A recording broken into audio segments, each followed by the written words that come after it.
আসসালামু আলাইকুম প্রিয় দর্শক, স্বাগত জানাচ্ছি কিভাবে শিখবো ইউটিউব চ্যানেলের আরো একটি নতুন ভিডিওতে।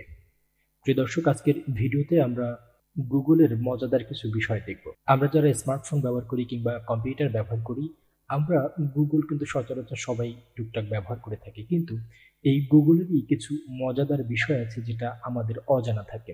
আজকের ভিডিওতে আমি আপনাদেরকে এরকম কয়েকটি বিষয় দেখাবো, যেগুলো দেখলে আপনি সত্যিকার অর্থে মজা পাবেন এবং এখান থেকে অনেক কিছু শিখতে পারবেন আশা করি। তাহলে বন্ধুরা, চলুন আর কথা না বাড়িয়ে আমরা সরাসরি গুগলে চলে যাই। দর্শক, আমি কম্পিউটার থেকে একটি ইন্টারনেট ব্রাউজার ওপেন করেছি এবং এখান থেকে আমি গুগলের যে ইন্টারফেস সেখানে চলে এসেছি। এখন এই গুগল সার্চের এখানে আমি কয়েকটি বিষয় সার্চ করে আমি আপনাদেরকে দেখাবো, যেটা দেখলে আপনি সত্যিকার অর্থে অনেক মজা পাবেন।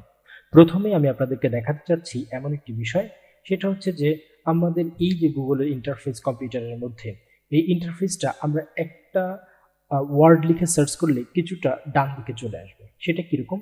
সেই ওয়ার্ডটা হচ্ছে আস্কিউ, ASKEW, আস্কিউ। এটা লিখে আমরা যখন সার্চ করব, সার্চ করার সাথে সাথেই দেখবেন যে আমাদের গুগলের যে ইন্টারফেস আছে সেটা কিন্তু একটু ডান দিকে সরে এসেছে।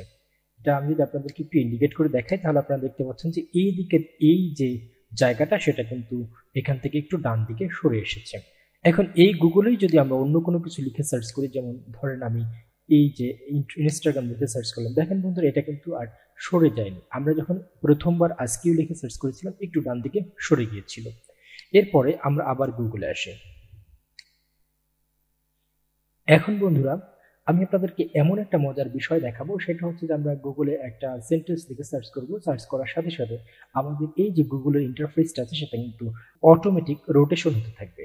আর সেটা হচ্ছে ডু এ ব্যারেল রোল। এটা লিখে যদি আমরা সার্চ করি, যেমন ডু এ ব্যারেল রোল, এই লেখাটা, এটা লিখে যদি আমরা সার্চ করি, আপনারা দেখতে পারবেন যে আমাদের গুগলের যে ইন্টারফেসটা সেটা কিন্তু অটোমেটিক রোটেশন হচ্ছে। তো কেমন লাগলো বন্ধুরা? এটা কিন্তু খুব মজার একটা বিষয়। আপনি যদি আবার সার্চ করেন, দেখবেন যে আপনার এই যে টোটাল গুগল ইন্টারফেসটা সেটা কিন্তু অটোমেটিক রোটেশন হওয়া শুরু করবে এবং রোটেশন কিন্তু হয়েছে। এরপরে আমি আপনাদেরকে একটি বিষয় দেখাবো, সেটা হচ্ছে যে আমরা গুগলের মধ্যে একটা নাম্বার লিখে সার্চ করব। এই নাম্বারটা লিখে সার্চ করলে পরে আমরা দেখতে পারবো কিছু ছবি আমাদের সামনে আসবে এবং সেই ছবিগুলোতে অনেক মজাদার কিছু বিষয় থাকবে। সেই নাম্বারটা হচ্ছে 2415439003। এই নাম্বারটি যদি আপনারা লিখে গুগলে সার্চ করেন এবং এখান থেকে আপনারা যদি ইমেজ অপশনে যান, তাহলে দেখতে পারবেন এই যে ইমেজগুলো এসেছে, প্রত্যেকটা ইমেজেই কিন্তু এই যে ফ্রিজের মধ্যে মানুষের মাথা ঢুকানো থাকবে। দেখেন বন্ধুরা, এটা কিন্তু খুব মজার একটি বিষয়।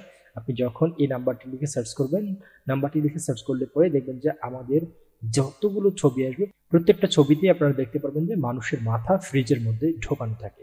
এটার বিষয়ে একটা ছোট্ট হিস্ট্রি আছে, আমি আপনাদেরকে অন্য কোনো ভিডিওতে এই হিস্ট্রিটি জানিয়ে দিব। বন্ধুরা, এরপরে আমি আপনাদেরকে সর্বশেষ যে মজাদার বিষয়টি দেখাবো, সেটি হচ্ছে এখানেও আমরা দুটি ওয়ার্ড লিখে সার্চ করব গুগলে।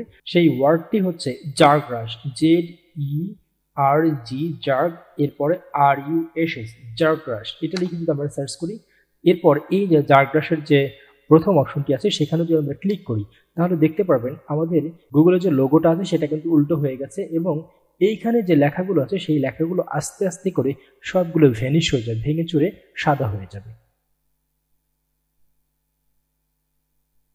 তাহলে বন্ধুরা, আজকের এই ভিডিওটি আপনাদের কেমন লেগেছে? আশা করি অবশ্যই এই ভিডিওটি ভালো লেগেছে। যদি ভিডিওটি ভালো লেগে থাকে তাহলে অবশ্যই কিভাবে শিখবো ইউটিউব চ্যানেলটি আপনি সাবস্ক্রাইব করে দিবেন এবং এই ভিডিওটিতে একটি লাইক দিয়ে আপনার সুন্দর একটি মতামত জানিয়ে দিবেন। তাহলে বন্ধুরা, পরবর্তী ভিডিও দেখার আশা রেখে আমরা এখানে শেষ করছি। সেই পর্যন্ত সবাই ভালো থাকুন, সুস্থ থাকুন। আল্লাহ হাফিজ।